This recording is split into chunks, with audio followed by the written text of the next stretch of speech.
Avez-vous une préférence pour un style de jeu en particulier, un genre vers lequel vous revenez plus souvent que les autres? Le jeu vidéo offre une grande diversité de styles et d'expériences, capable de séduire des profils de joueurs très différents. De mon côté, mon parcours de gamer m'a permis de découvrir de nombreux genres, allant du platformer 3D à des titres emblématiques comme Crash Bandicoot, Super Mario 64 ou Rayman 2 The Great Escape, jusqu'au FPS à travers des licences majeures telles que Doom, Call of Duty, Halo ou Rainbow Six Siege. J'apprécie particulièrement cette diversité, mais certains genres occupent une place à part. Les RPG, et plus précisément les JRPG au tour par tour, figurent parmi mes favoris avec des séries marquantes comme Final Fantasy ou Persona. J'aime également les action RPG, qu'ils soient exigeants et techniques comme les Soulsborne ou Souls-like, ou plus narratifs et posés à l'image de The Witcher 3. Cela dit, mon genre de prédilection reste le Survival Horror. Resident Evil 4 a profondément marqué mon expérience de joueur au point de m'inspirer une vidéo entièrement dédiée au jeu, d'ailleurs que je vous invite à aller visionner si le sujet vous intéresse. N'hésitez pas à aller vérifier, le lien est dans la description de la vidéo.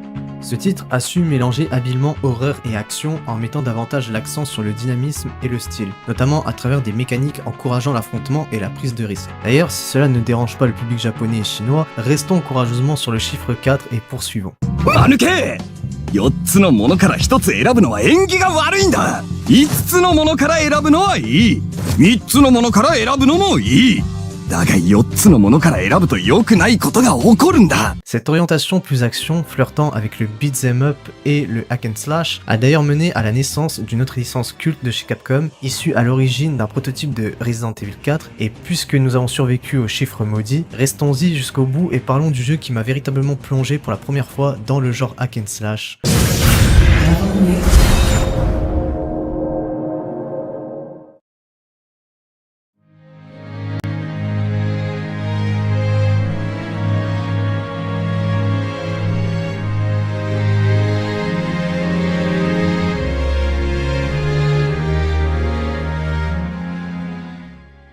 Devil May Cry 4 est un jeu vidéo d'action-aventure de type hack and slash édité par Capcom, dont le développement a été pris en charge par Capcom Productions Studio 1. Il est réalisé par Hideaki Itsuno, produit par Hiroyuki Kobayashi, avec un scénario écrit par Bingo Moriyashi. Le jeu sort d'abord au Japon le 31 janvier 2008, puis en Amérique du Nord le 5 février et en Europe le 8 février sur les consoles PlayStation 3 et Xbox 360, avant d'arriver sur PC à l'été de la même année. Il s'agit du premier épisode de la série à ne pas être exclusif aux consoles PlayStation.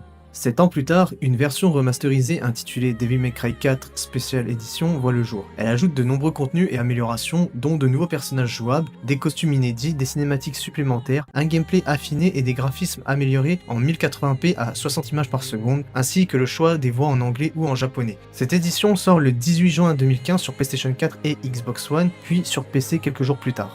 À sa sortie, le jeu bénéficie d'un très bon accueil, tant de la part de la presse que des joueurs, un constat également valable pour sa version remasterisée de 2015, malgré quelques critiques récurrentes. Dans l'ensemble, Devil May Cry 4 demeure un excellent jeu d'action, techniquement solide et très agréable à jouer, bien qu'un peu moins homogène que son prédécesseur. Il est souvent considéré comme un épisode de transition préfigurant les ambitions et le raffinement pleinement atteint dans Devil May Cry 5.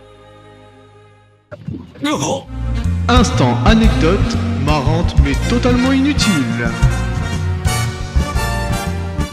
Le réalisateur Hideaki Itsuno est souvent considéré comme celui qui a sauvé la licence Devil May Cry. Lors du développement chaotique de Devil May Cry 2, il a été appelé en urgence après avoir terminé son travail sur le jeu Capcom vs SNK 2 afin de reprendre le projet alors qu'il ne reste qu'environ 6 mois de développement. Placé à la réalisation, Itsuno fait tout son possible pour livrer un jeu abouti malgré des conditions difficiles, mais ne se reconnaît pas dans le résultat final au point de ne pas considérer le jeu comme sa propre œuvre. Par la suite, il prend la tête des épisodes suivants de la saga. Grâce à lui, Devil May Cry retrouve un véritable second souffle, notamment avec Devil May Cry 3, souvent vu comme le véritable retour aux sources de la série.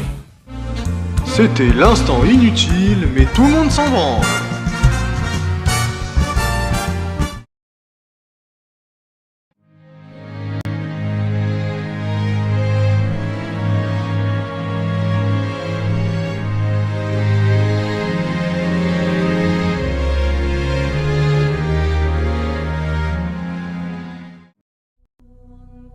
Après le succès critique et commercial de Devil May Cry 3, Capcom lance rapidement le développement de la suite dès 2005. À cette époque, la PlayStation 2, qui avait accueilli les 3 premiers épisodes, arrivait en fin de cycle. En parallèle, Sony préparait la PlayStation 3, mais son matériel et son outil de développement restaient encore largement inconnus des studios. Face à cette transition technologique, l'équipe choisit de développer le jeu sur le MT Framework, un moteur interne de nouvelle génération conçu par Capcom. Initialement pensé pour des titres comme Dead Rising ou Lost Planet Extreme Condition, ce moteur sera ensuite adopté comme standard par les équipes internes de l'éditeur, notamment pour Resident Evil 5, Dragon's Dogma ou Marvel vs Capcom 3.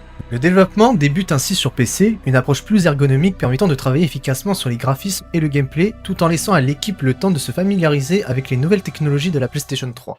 Je me souviens quand le développement de ce jeu a commencé, c'était avant que la PS3 ne soit finalisée et je crois que vous avez commencé à le développer sur PC puis à le transférer sur la PS3. Pouvez-vous nous parler un peu de ce processus ? Oui, comme je l'ai déjà mentionné, nous avons commencé à développer cela sur PC via le MT Framework, le moteur interne de Capcom. Les spécifications de la PS3 n'étaient pas encore finalisées à ce stade au début du développement, donc nous avons commencé à le développer sur PC. En le développant sur PC, il nous est très facile de travailler avec les graphismes et le gameplay et de voir comment le jeu va se jouer. En fait, nous continuons à le développer sur PC ainsi que la possibilité de vérifier comment il tourne sur Xbox 360 et PS3.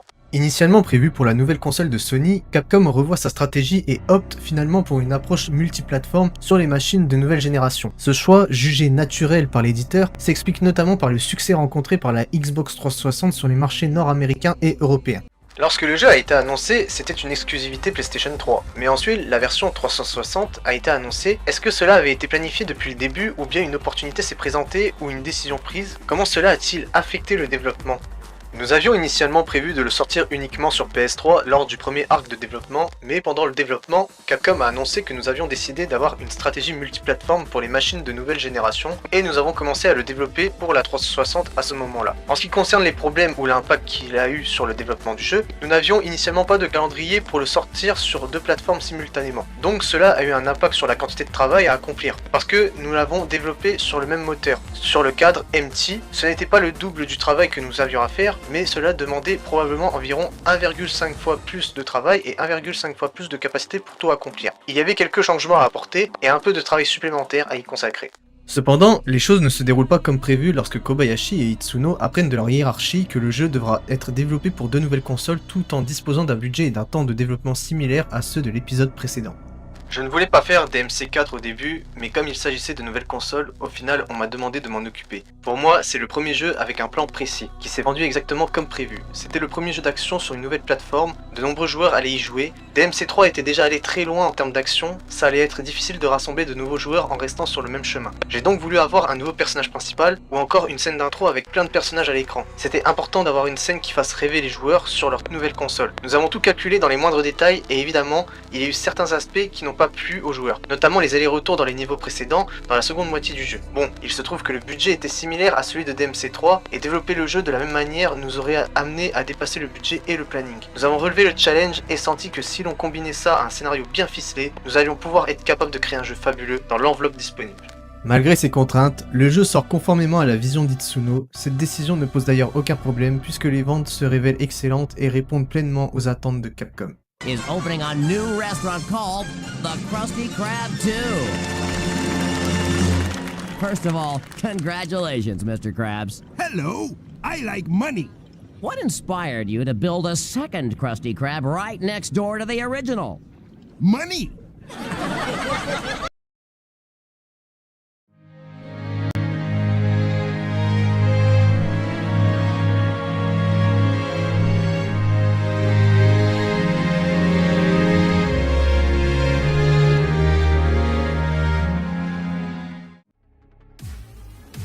Le gameplay de Devil May Cry 4 reste fidèle à celui de ses prédécesseurs en tant que jeu d'action-aventure de type hack and slash. Le jeu se déroule à la troisième personne, avec des angles de caméra prédéfinis selon les zones que le joueur peut faire pivoter librement à l'aide du stick droit, tout en ajustant légèrement la vue en déplaçant son personnage. Les combats sont nerveux et reprennent le style de DMC3, mais avec des capacités et attaques inédites que l'on peut enchaîner librement pour réaliser des combos spectaculaires. La jauge de style, emblématique de la série, se remplit en variant ses attaques avec des armes de mêlée et des projectiles. Répéter les mêmes attaques fait baisser le rang, tandis que les esquives et provocations permettent d'augmenter la jauge et de diversifier les combos. Le jeu se distingue également par sa durée, partagée entre 2 personnages jouables, chacun suivant sa propre histoire. Parmi les personnages jouables, Devil May Cry 4 introduit un tout nouveau protagoniste, Nero, un jeune guerrier affilié à l'ordre de l'épée, doté d'un bras démoniaque appelé Devil Bringer. Ce bras spectral, d'une force surnaturelle, lui permet d'agripper ses ennemis à distance, d'infliger des dégâts supplémentaires, de se propulser dans les airs ou de lancer des objets massifs sur ses adversaires grâce à la technique Buster. Comme Dante, Nero manie une puissante épée, Red Queen, dont le manche s'inspire d'une moto et peut être boosté pour augmenter sa puissance. Il utilise également un revolver, Blue Rose, capable d'être chargé via le Devil Bringer sur 3 niveaux, chacun infligeant des dégâts explosifs et de zones plus puissantes. Plus tard, Nero acquiert le sabre Yamato lui permettant d'invoquer son Devil Trigger. Celui-ci, qui se manifeste, disons, bizarrement derrière lui,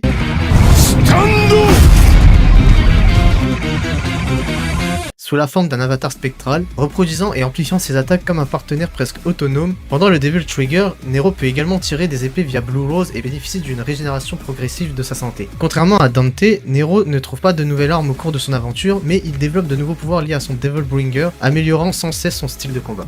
À partir de la moitié du jeu, le joueur peut incarner Dante. Je vais te démonter la gueule. Un jour on se retrouvera, je te démonte. Souviens-toi de sa gueule, ça sera plus la même.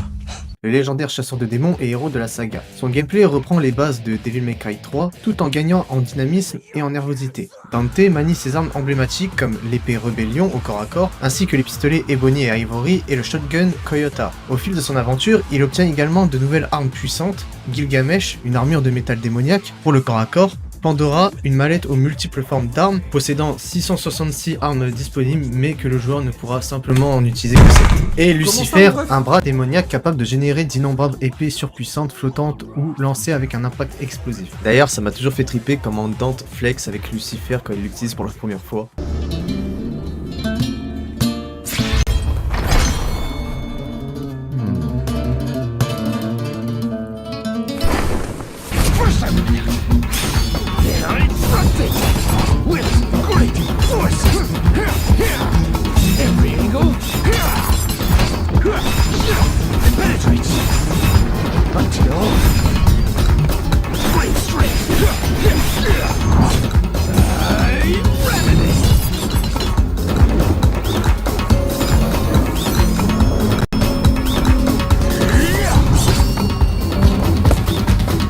In the end,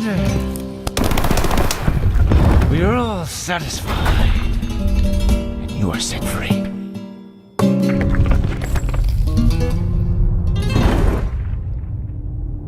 Dante dispose dès le départ de 4 styles principaux. Swordmaster, dédié pour le corps à corps, Gunslinger, plus concentré pour les armes à feu, Trickster qui sera axé sur la vitesse et l'esquive, ainsi que Royal Guard plus axé sur la défensive. Contrairement au troisième opus, il peut changer ses styles à tout moment en temps réel via la croix directionnelle, rendant le gameplay plus dynamique. On peut toutefois regretter l'absence du style Quicksilver qui permettait de manipuler le temps. Un petit clin d'œil que seuls certains amateurs de manga reconnaîtront.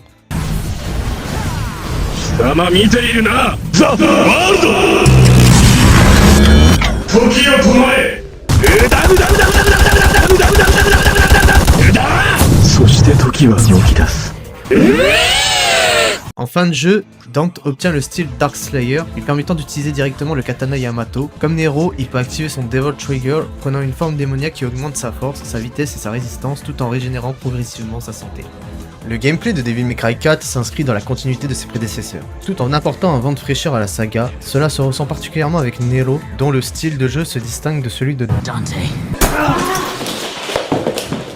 Ah, vas-y, il abuse celui-là là, de m'éclater un vase sur le crâne. Il me fait chier lui. Bref, je disais, le style de jeu se distingue de celui de Dante par une approche plus directe et brutale. En plus de la version de base, la Special Edition permet d'incarner 3 nouveaux personnages. Lady conserve le gameplay de sa première apparition dans DMC3, axé sur les armes à feu avec un fusil à pompe, des pistolets et sa signature Kalina Han. Trish, comme dans DMC2, reste très proche du style de Dante, combinant attaque à l'épée et sort électrokinétique avec l'épée de Sparda. Enfin, le joueur peut incarner Vergil, qui reprend la majorité de ses attaques de la Special Edition de DMC3. Il manie des armes orientées corps à corps comme le katana Yamato, l'épée Force Age et ses gantelets Beowulf, tout en pouvant attaquer à distance grâce à des lames spectrales invoquées. Ses attaques sont entièrement améliorables et son style inclut désormais une mécanique de concentration, représentée par une jauge bleue à 3 niveaux, permettant de déclencher des attaques plus puissantes. Comme Dante et Nero, Vergil peut également utiliser son Devil Trigger, prenant une forme démoniaque qui augmente sa force, sa vitesse et sa régénération.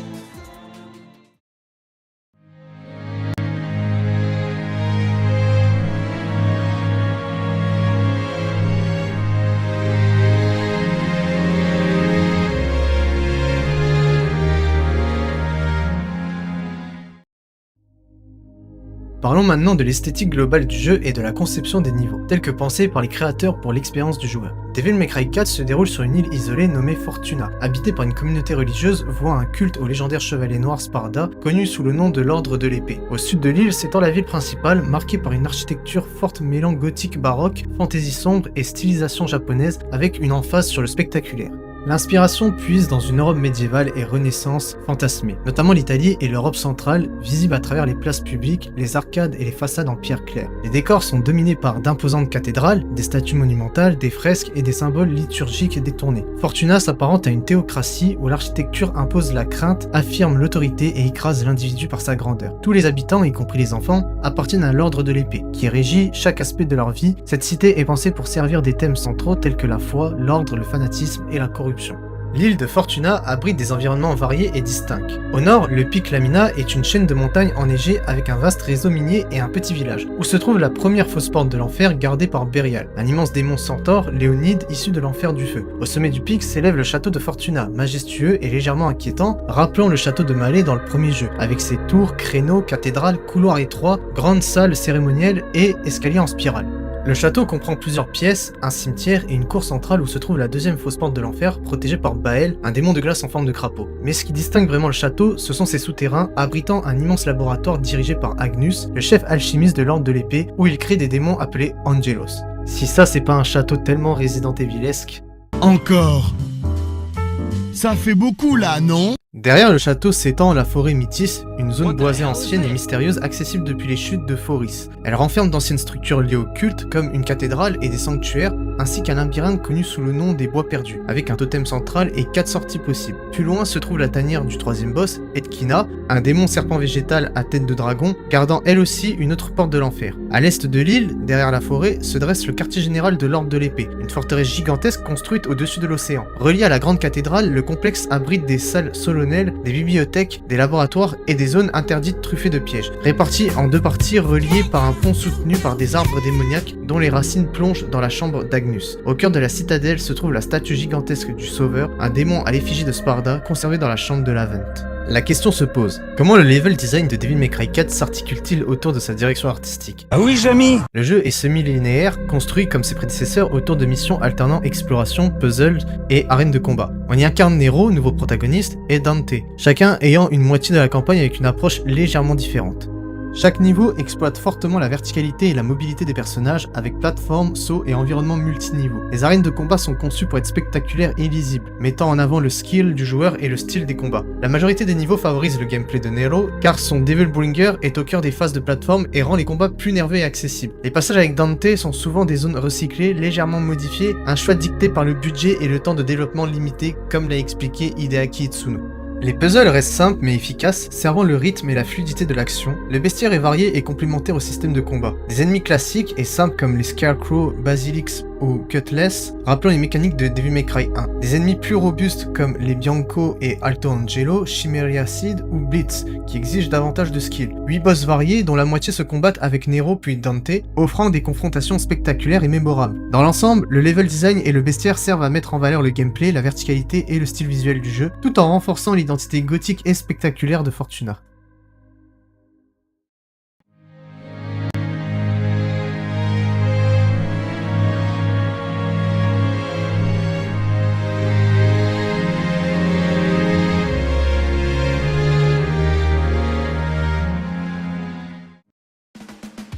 Laissez-moi vous partager mon premier ressenti sur Devil May Cry 4, un souvenir resté gravé dans ma mémoire d'enfant. Nous étions en 2010, étant de la génération 2000, je vous laisse faire le calcul. À cette époque, j'étais un grand passionné de jeux vidéo et j'y consacrais énormément de temps. Cette année-là, je me tournais beaucoup vers les adaptations Disney, avec notamment 2 jeux qui m'ont profondément marqué, Epic Mickey de Junction Point Studio et Toy Story 3 d'Avalanche Software. Petite dédicace d'ailleurs à un ami d'enfance avec qui j'ai passé d'innombrables heures sur Toy Story 3 en local, le seul roux que je connaisse capable d'être plus flamboyant que Jessie sans même appuyer sur le bouton saut, sans oublier les miettes de muffins cachées sous le canapé de ma mère pendant nos parties. Quelle belle époque. Bref, Je me souviens d'un jour où mon grand frère est rentré du lycée avec un sac rempli d'achats. Il m'a appelé dans le salon pour me faire la surprise. À l'intérieur, il y avait une manette noire de Xbox 360 et quelques jeux. Mais parmi eux, un en particulier a immédiatement attiré mon attention. La jaquette montrant deux émaux aux cheveux argentés, dont l'un était mis en avant avec une épée enflammée sur le bras gauche et un bras droit à l'apparence démoniaque bien mis en valeur. En bas de la jaquette figurait le nom du développeur et vous commencez à connaître mon affection pour ce studio. Grand fan de Biohazard Resident Evil, j'avais d'ailleurs tout de suite remarqué des similitudes visuelles avec la célèbre saga horrifique de Capcom. Excuse-moi, pourquoi t'as la même tête que moi? J'ai pas la même tête que toi, c'est toi qui as la même tête que moi. Pourquoi t'as la même tête que moi? Le soir même, mon frère lança le jeu et je décidai de le regarder jouer pour me faire une idée. Rassurez-vous, l'effet n'a pas été la même que lors de ma découverte de Resident Evil 4. À force d'y avoir énormément joué, plus grand chose dans le registre horrifique ne me faisait vraiment peur. Il faut dire que malgré sa classification PEGI 16 et ses démons tout droit sortis de l'enfer, mon expérience avec Resident Evil m'a déjà bien vacciné contre les frayeurs.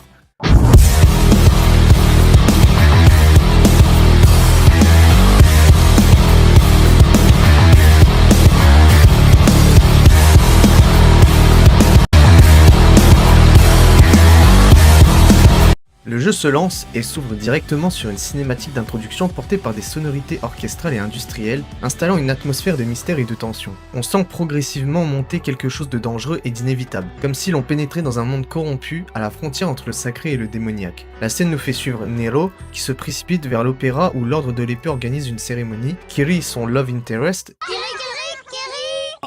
Il a un couteau! Oh là, il a un couteau, les gars, il a un couteau, sa grand-mère, il a un couteau!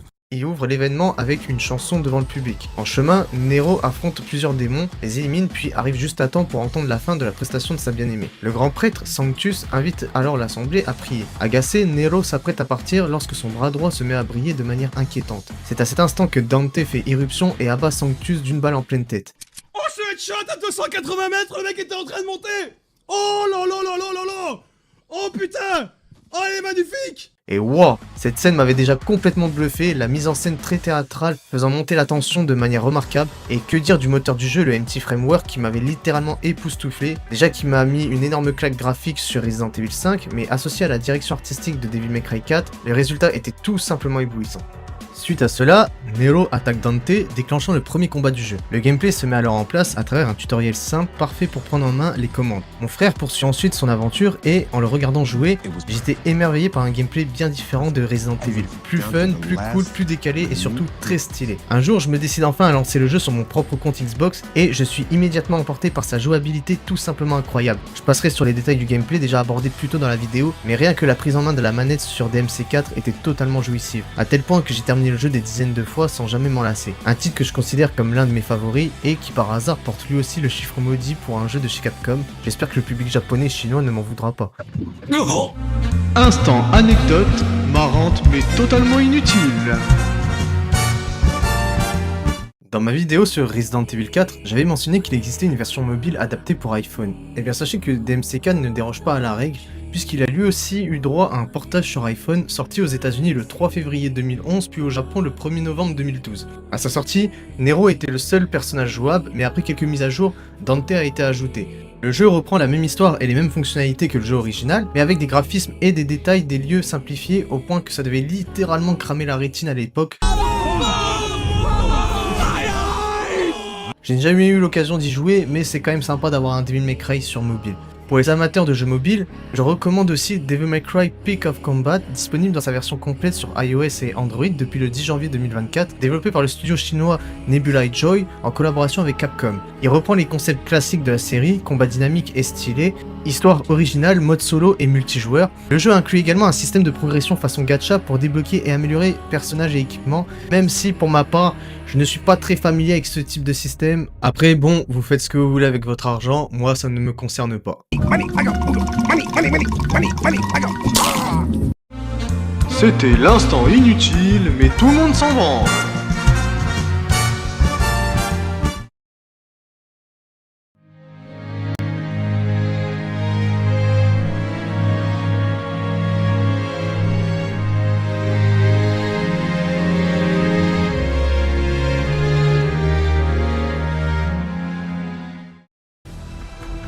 ayant récemment revisité Devil May Cry 4, plus de 15 ans après ma première découverte, je souhaite partager mon regard d'adulte sur ce jeu exceptionnel. Parlons d'abord de gameplay. Niveau gameplay, pas besoin de s'étendre. Comme je l'ai mentionné précédemment, le jeu est fun, dynamique et agréable à jouer, que ce soit avec Nero ou Dante, tous deux offrent une excellente maniabilité, manette en main. Je privilégie Nero pour son Devil Bringer qui apporte une satisfaction supplémentaire dans les combats. Attention, la séquence qui suit montre Nero se donner à cœur joie en malmenant tous les boss du jeu dans une véritable orgie de coups et de chaos. Vous êtes prévenus.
Même aujourd'hui, le gameplay reste parfaitement fluide et n'a pas pris une seule ride.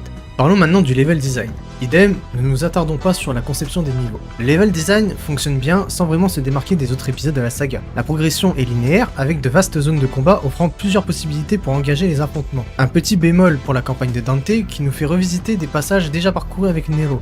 Mais on ne peut pas vraiment en vouloir aux développeurs puisque Capcom est resté inflexible sur le budget et le temps de développement. Et arrêtons de trop râler car pour DMC2 c'était un peu la même chose. Avec Lucia, on parcourait aussi les mêmes niveaux que Dante alors que leur campagne était censée être bien distincte. Ah, et Tonton à poil. Et fais-nous marrer Tonton. Et c'est Tonton qui chie derrière l'église. Regarde-moi ça. T'as envie de te mettre... On a envie de te frapper. Excuse-moi, j'ai envie de te cracher dessus. Tu veux que je te le dise? J'ai envie de te pisser dessus. Eh oui, j'en profite pour tirer une balle perdue sur le très grotesque DMC2.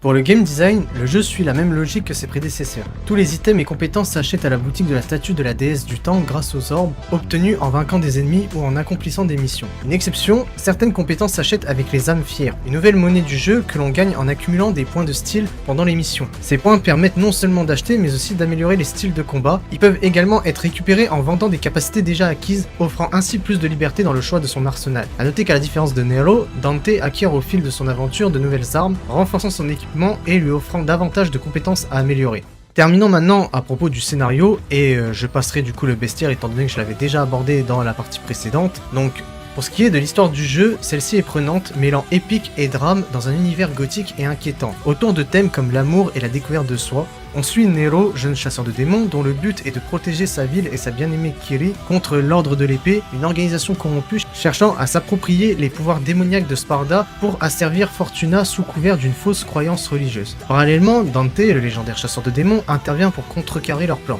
Au fil de l'aventure, Nero découvre ses origines et ses liens avec la lignée de Sparda et finit par faire équipe avec Dante pour affronter des démons toujours plus redoutables et stopper le maléfique Sanctus. J'apprécie particulièrement cet opus qui introduit un nouveau personnage tout en gardant Dante présent. La relation entre Nero et Kiri me rappelle légèrement celle de Yuna et Tidus dans Final Fantasy X, même si Kiri joue davantage le rôle de damoiselle en détresse, manquant un peu de caractère comparé aux ravissantes Trish et Lady. Déjà, je le dis souvent, une femme, après 22 heures, qu'est-ce qu'elle fout dehors? À partir du moment où tu as la force d'un gamin de 11 ans, que fais-tu dehors après 22 heures seul?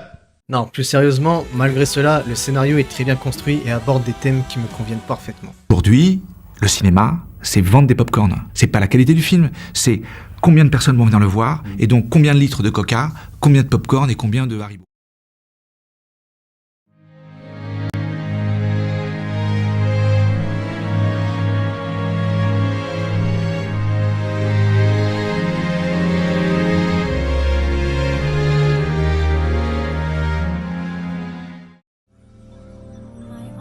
En conclusion, Devil May Cry 4 réussit à combiner action intense, gameplay stylé et scénario captivant. L'arrivée de Nero apporte un regard neuf sur la saga tout en laissant Dante briller pour les fans historiques. Les combats restent dynamiques et gratifiants, avec une maniabilité qui n'a pas pris une seule ride. L'univers gothique de Fortuna et les thèmes de l'amour, de la découverte de soi, ainsi que du pouvoir démoniaque renforcent l'immersion. En somme, cet opus demeure un excellent hack and slash, équilibrant parfaitement style, action et narration. Bon voilà, ce fut la fin de la vidéo, en espérant que celle-ci vous a plu. Si c'est le cas, n'hésitez pas à laisser un maximum de j'aime en cliquant sur le bouton like, à partager ma vidéo et à vous abonner si vous appréciez mon contenu. Je vous laisse également me poser des questions et à donner votre avis dans l'espace commentaire. Je termine du coup cette vidéo sur cette conclusion, et n'oubliez jamais, Devil Never Cry. Arrivederci.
shall